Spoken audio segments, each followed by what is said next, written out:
Assalamualaikum warahmatullahi wabarakatuh. Jumpa lagi di channel Anorganik. Bagaimana kabarnya hari ini? Semoga baik-baik saja dan tak kurang suatu apapun. Sahabat sekalian, pada kesempatan kali ini saya akan berbagi cara pembuatan NPK organik secara sederhana, minimal dapat mengurangi ketergantungan kita terhadap pupuk kimia. Pada prinsipnya, tanaman untuk tumbuh harus cukup nutrisi NPK-nya. Dan pembuatan NPK dapat kita buat secara organik dari bahan organik apa saja, yang penting kandungan NPK dan aplikasinya sesuai dengan kebutuhan tanaman. Sahabat sekalian, tanaman-tanaman yang kita saksikan dalam tayangan ini kita tanam di polybag pekarangan rumah tanpa menggunakan pupuk kimia, yaitu dengan hanya mengandalkan bahan-bahan organik yang ada di sekitar. Secara umum, unsur nitrogen bagi tanaman berperan untuk menghijaukan tanaman, juga memperkaya kandungan protein pada hasil buah. Unsur fosfor merangsang terbentuknya bunga dan pematangan buah, sedangkan unsur kalium yaitu memperkuat bunga dan buah agar tidak mudah rontok. Di samping itu juga sebagai aktivator enzim. Adapun bahan-bahan yang diperlukan dalam pembuatan pupuk ini, kita siapkan wadah kosong, kemudian kita masukkan yang pertama kulit pisang sebanyak 400 gram. Yang kedua kotoran hewan kambing 400 gram.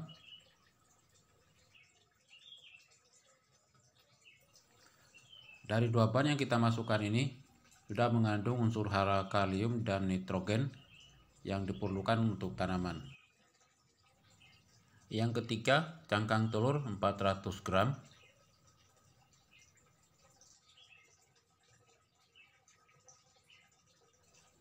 Cangkang telur di samping memiliki unsur hara sekunder yang terbanyak yaitu kalsium dan magnesium, juga mengandung unsur hara makro yaitu fosfor. Yang keempat, kita tuangkan 2 liter air. Untuk jenis air yang kita gunakan, jika ada kita gunakan air hujan yang kita tampung secara langsung tanpa perantara. Yang kelima, kita masukkan 400 gram ampas kopi.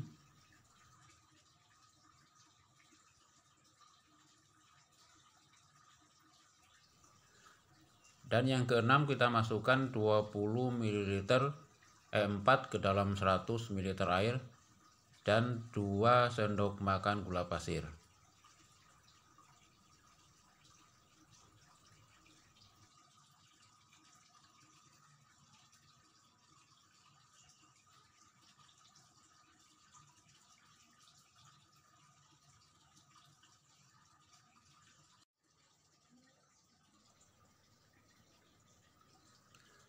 Setelah semua bahan kita masukkan, kita aduk-aduk sampai merata.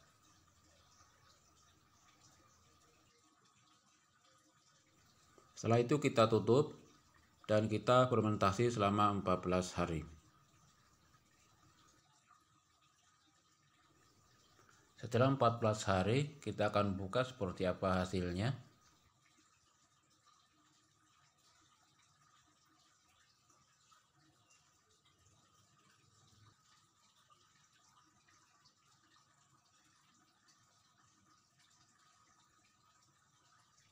Dan ternyata pada bagian permukaannya tampak seperti lingkaran putih. Lingkaran putih ini merupakan koloni jamur yang sangat bermanfaat bagi tanaman.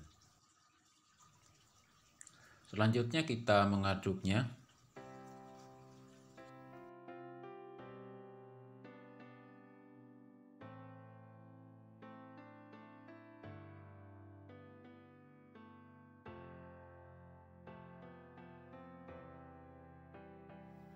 Dan kita saring untuk memisahkan antara cairan dan ampasnya.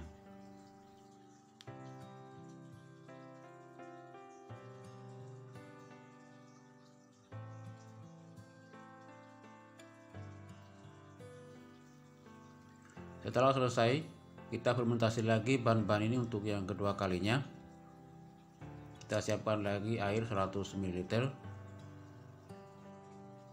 Kemudian tambahkan 2 sendok makan gula pasir.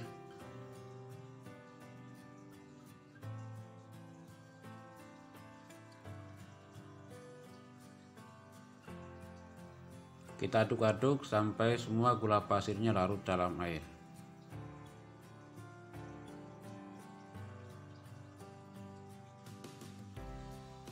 Kemudian kita tambahkan 10 ml air 4.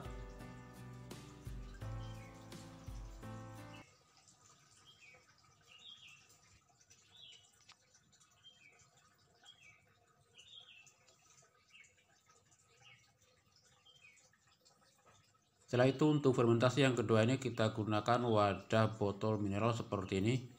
Kemudian kita tuangkan bahan-bahan yang hasil fermentasi pertama beserta E4 dan gula pasir yang kita tambahkan tadi.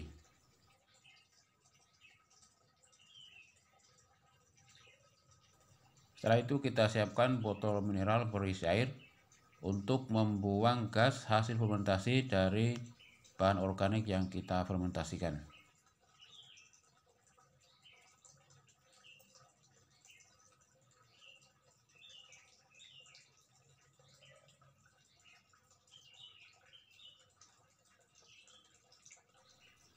Mengingat fermentasi yang kita lakukan ini bersifat anaerob, maka semua celah dari tutup botol ini kita tutup dengan rapat agar tidak terhubung dengan oksigen luar.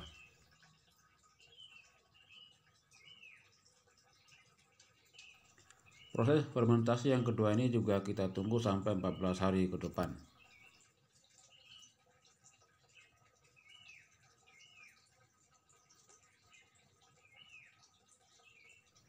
Setelah lebih dari 14 hari, sekarang waktunya untuk dibuka lagi.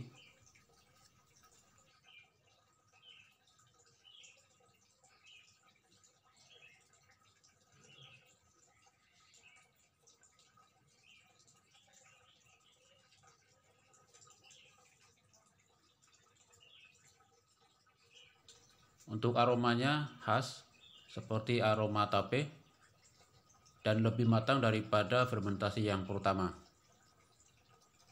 Dan untuk diketahui, untuk fermentasi bahan organik yang mengandung kotoran hewan seperti kambing yang kita gunakan ini umumnya membutuhkan waktu yang lebih lama, biasanya 3 minggu ke atas.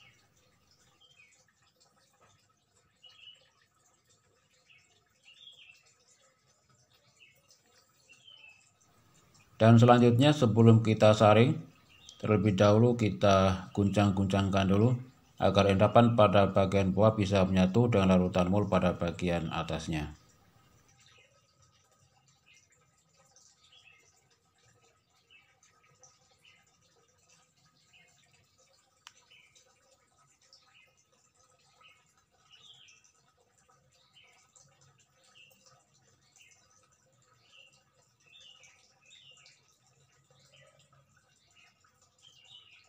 Nah, sekarang inilah hasil 2 tahap proses fermentasi dari bahan-bahan organik, kulit pisang, kotoran hewan, ampas kopi, dan cangkang telur.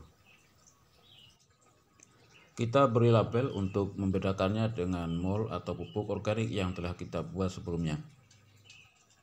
Selanjutnya untuk aplikasi, kita larutkan 10 ml mol ini dalam 1 liter air. Dan jika kita menggunakan air 5 liter seperti ini, maka kita butuh 10 tutup botol dari air mineral seperti ini. Dan untuk waktunya, kita lakukan setiap minggu sekali, baik dengan pengocoran ataupun penyemprotan.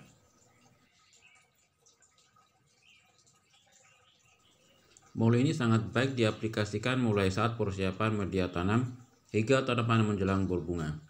Dan untuk mendapatkan buah yang melimpah, kita bisa mencampurnya dengan mol perangsang bunga dan pelebat buah seperti pada video yang telah kita buat sebelumnya.